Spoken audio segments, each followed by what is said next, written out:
All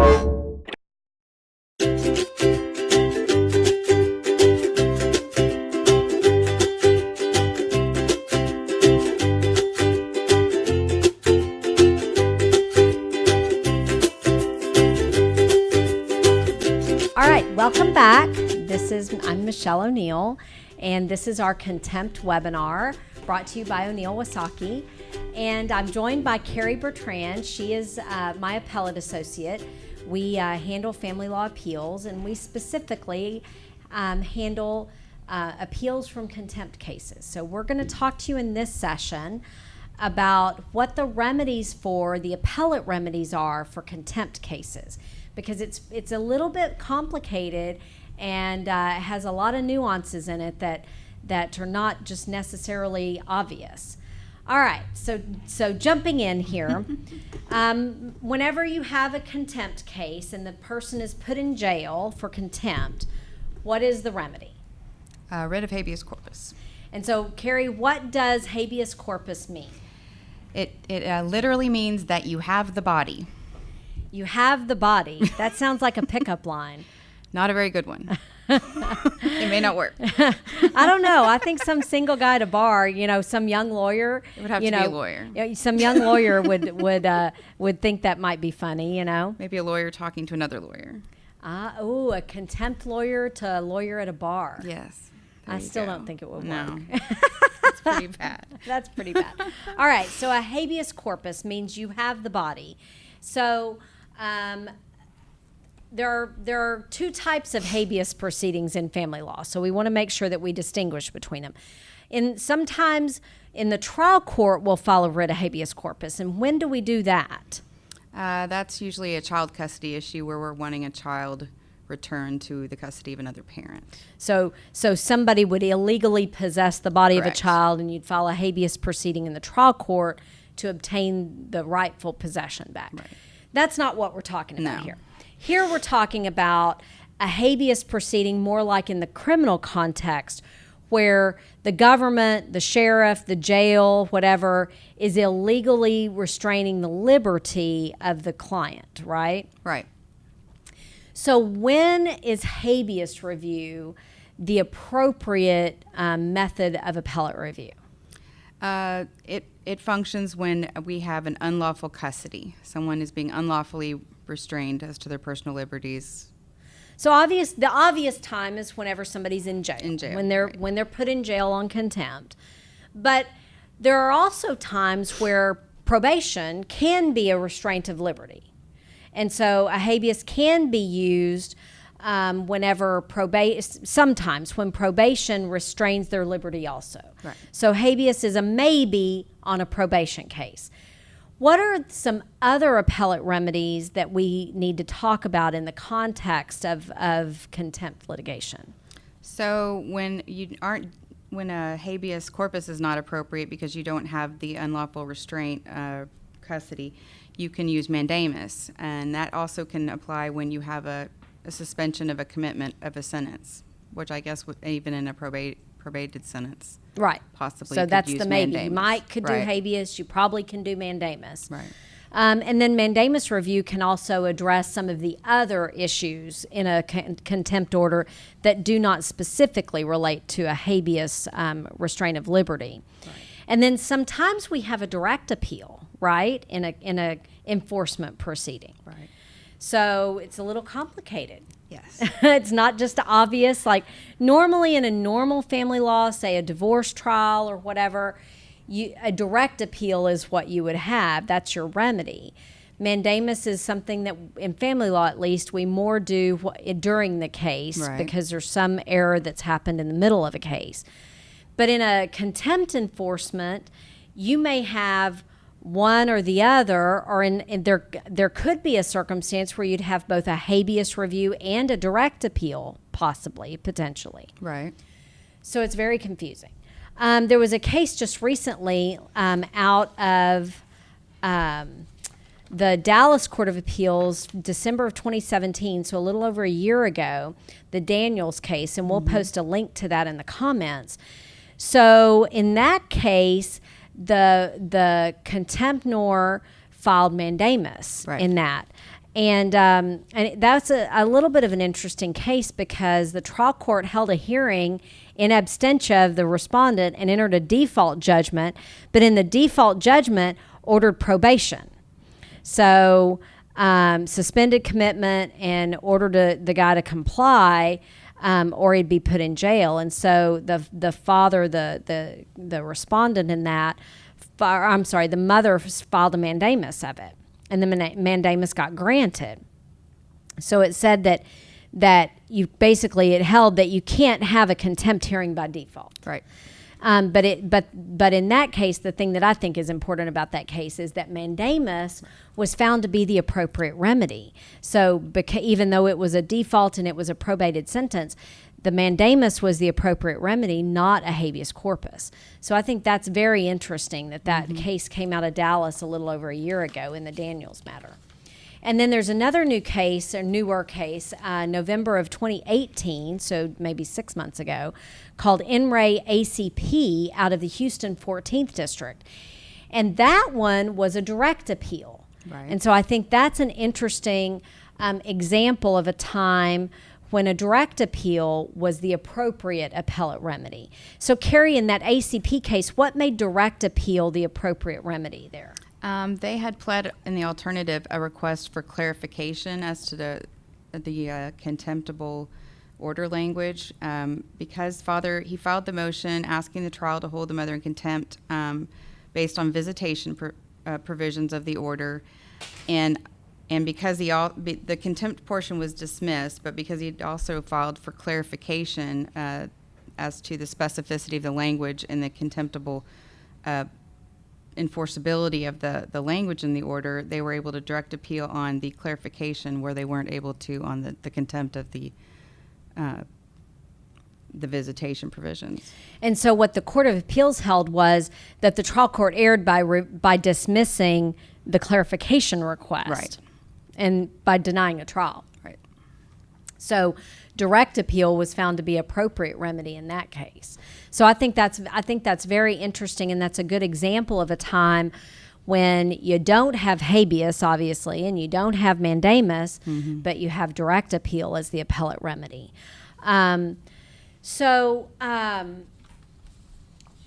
Thinking about other times when direct appeal might be the appropriate remedy, we have a case that we've handled where there were confirmation of judgments and confirmation of attorney's fees or award of attorney's fees in a contempt case. So in that case, we direct appealed that, right? And then there's other times where maybe a judge might do something other than contempt. So let's say, I don't know, a judge, gives probation and then maybe adds some conditions like Jerry said in the last session. The judge orders the guy to make him breakfast every day, and so you have a complaint about the conditions of probation. Right. That would not necessarily be a habeas, but it might be a mandamus remedy. So that's a interesting interplay of different appellate remedies that's a little bit higher level than what we see in a normal appeal, right?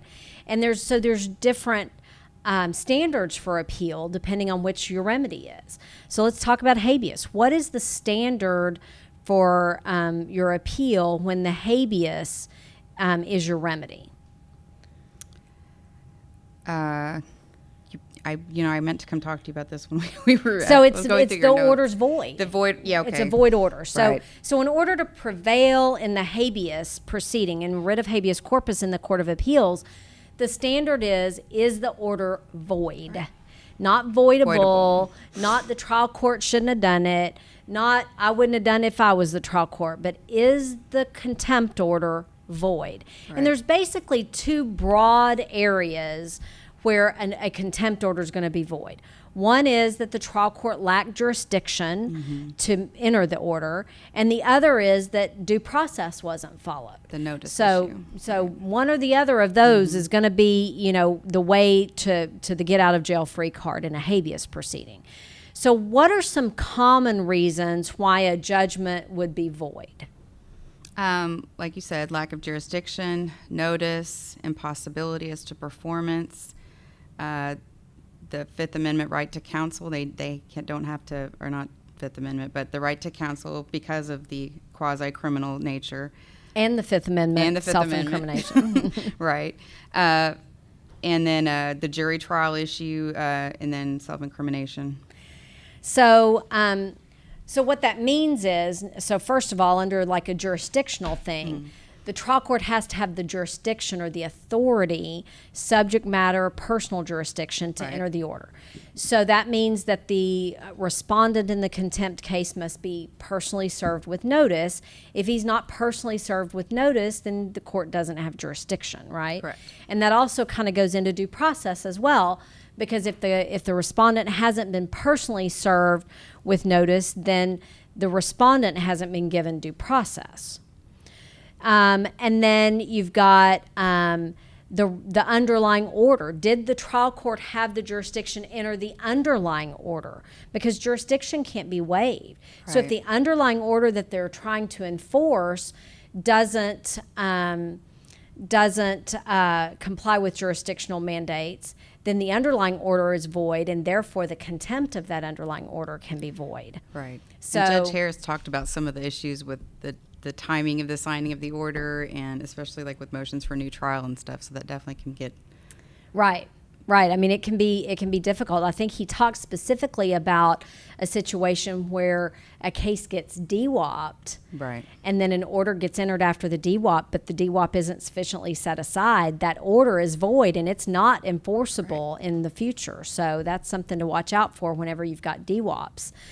To be sure and file your motion to reinstate and all the motions the right way and verify and all that to make sure that gets taken care of. So let's talk about procedure for a habeas corpus proceeding. So let's say that you have the contempt hearing, your respondent is held in contempt, taken immediately without passing go to the jail cell, and the contempt order gets entered. What's the next step in filing a writ of habeas corpus? Well, you're going to file your petition, and you're going to run back to the office. You're going to run back and draft. And you're going to call your associate and be like, oh my gosh, we lost. Karri, we got a draft. We got to stay up all night because our guy's in jail. Yes. And you don't want him to be in jail any longer than they have to be. Right. And get it all drafted.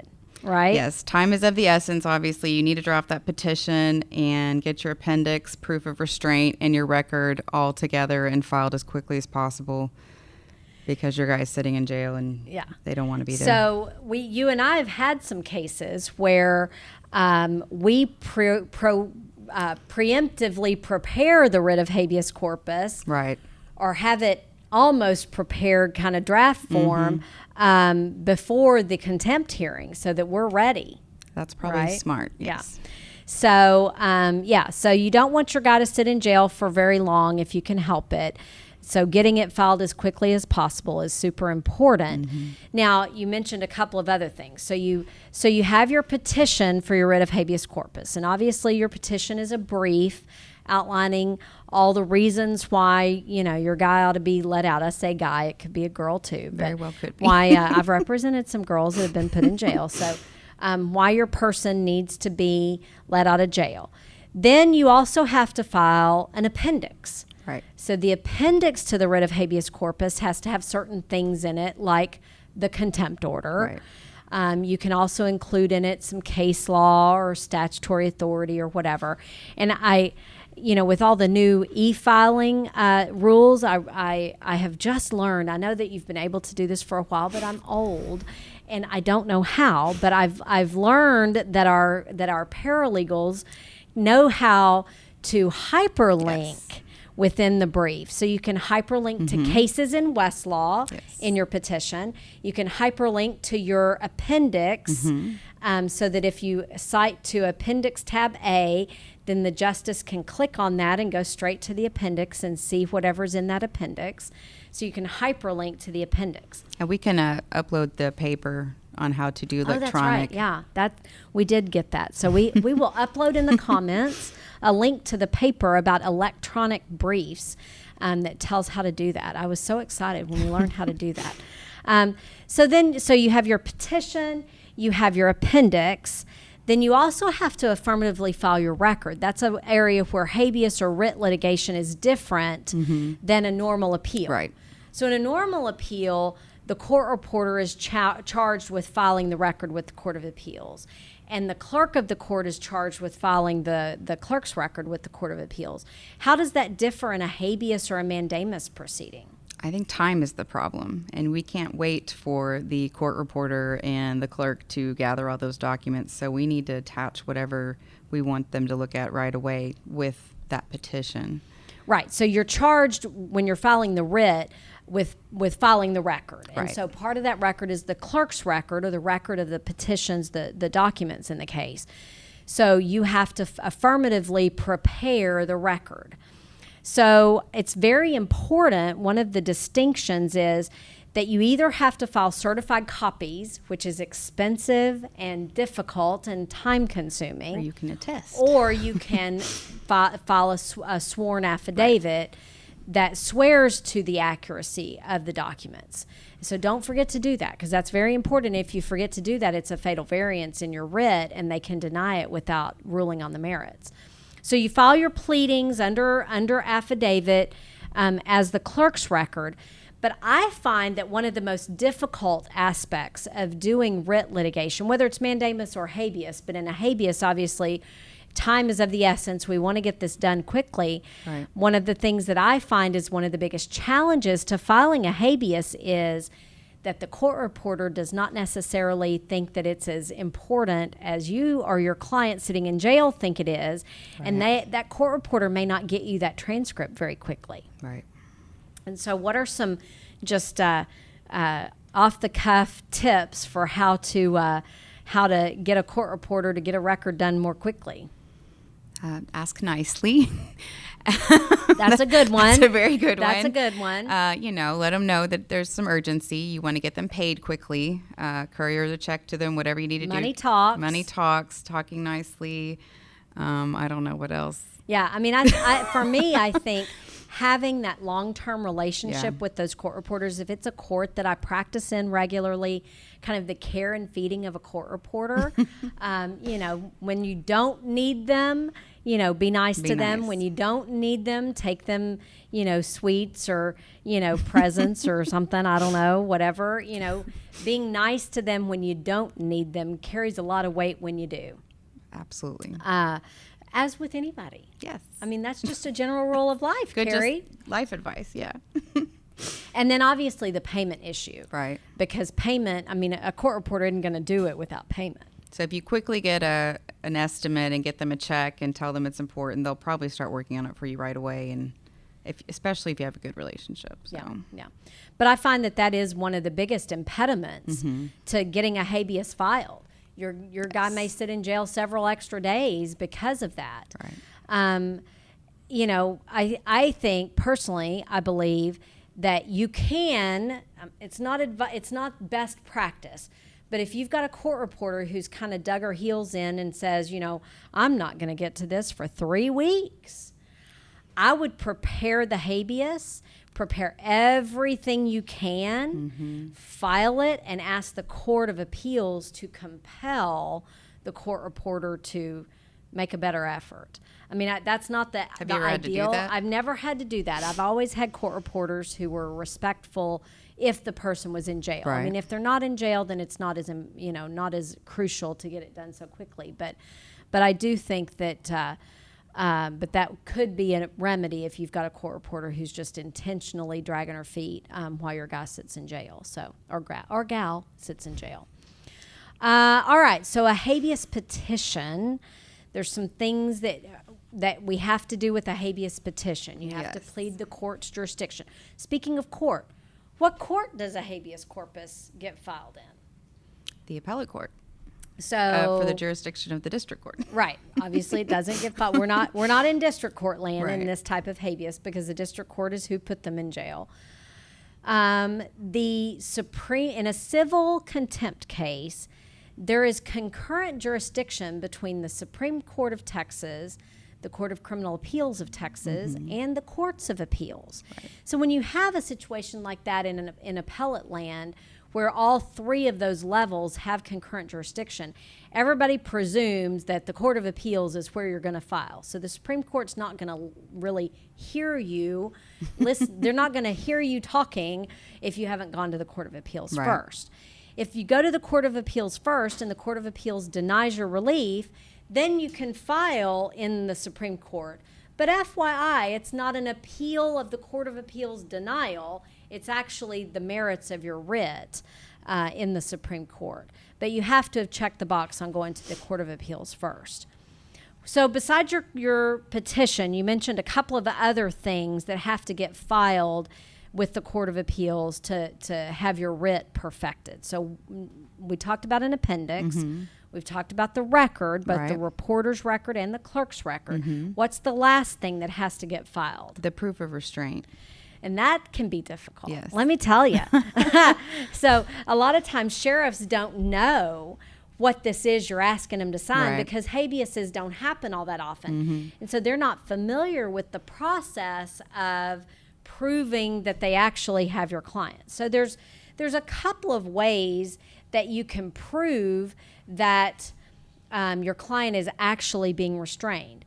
One of those, and the one that I do most often, is preparing a document for the sheriff or the designated person to sign at the sheriff's department that says, we are presently holding so-and-so in the custody, blah, blah, blah, blah, blah. So that's one way of doing it. Another way is if you have the separate writ of commitment order that the trial court directs the sheriff to hold this person in jail. It's kind of almost like looks kind of like a citation. There's a return, should be a return at the bottom if you draft it correctly. There should be a return at the bottom where the sheriff certifies compliance with the writ of commitment. So if you've got the executed writ of commitment signed at the bottom by the sheriff saying, yes, I've executed this writ of commitment and I'm holding this person in jail, then that can be proof of restraint. Another type of proof of restraint is the jail's record of prisoners. So if you can get your hands on that, which in a lot of counties is online now. They are. So you with might pictures. have, with pictures, yes, with the mug shots. So you might have the jail's record of prisoners that shows that this person is in jail, which can be proof of restraint. And then the last one kind of goes back to this question of habeas versus mandamus. If the person is put on probation, and probation is considered a deprivation of liberty, then you could have a probation officer certify the probation. So there's those four types of restraint, proof of restraint that you can file. If you don't file your proof of restraint, the Court of Appeals can deny your writ without any consideration. So it's very important that you check that box. It's a very simple box, or can be, but it has to be checked for sure. All right, so procedure. So the a writ of mandamus is substantially similar in procedure to the writ of habeas corpus, right? You have to file a petition. You have to file your clerk's record and your reporter's record. You have an appendix on your petition. But obviously in a mandamus, you're not going to have a proof of restraint because your person's not being restrained. But a direct appeal is very different from that procedure because the court reporter is going to file the record. The clerk is going to file the record. You still have to file a petition, and you still have to file an appendix. But those other things kind of fall off on those. What happens next? Let's say you file your writ of habeas corpus, your petition for writ of habeas corpus, seeking the voiding of the order and release of your person. What do you as the petitioner, what do you file next with your petition or concurrently or shortly thereafter? Do you need to formally request that they issue bond and release? Yep. Okay. So a motion for temporary orders or a motion for stay or a motion for bond. And it doesn't matter really what you call it as long as you ask for it. And yeah, so you should ask for bond. Usually what happens from the court standpoint is they'll review on its face the writ of habeas corpus, and if it alleges something that seems to be questionable, then they can grant bond. And I've had them grant I've had them grant a personal recognizance bond for the defendant. I've had them grant a regular bond where they have to go to a bond company or whatever. So there's a couple of different ways they can do it. They can also just release them without a bond, which is possible, and I've had them do that too. I think it somewhat depends on how meritorious or how strongly they feel upon the initial reading of whether you're going to win or not. Now, in a mandamus, you can also file a motion for temporary orders. And so what are the types of things you might file a motion for temporary orders on in a mandamus proceeding? Well, if it's dealing with custody, you might actually have a custody issue as far as whatever you've mandamused. The court may need to make orders to deal with a school issue or a possession and access issue. Or the trial. Or, staying the trial deadlines, or baiting discovery, whatever you may need to have done, depending on where you are in the procedure or the case.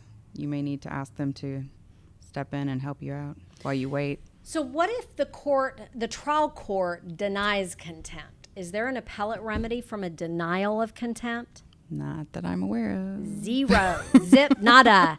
Not available. You cannot appeal, writ, or mandamus a denial of contempt.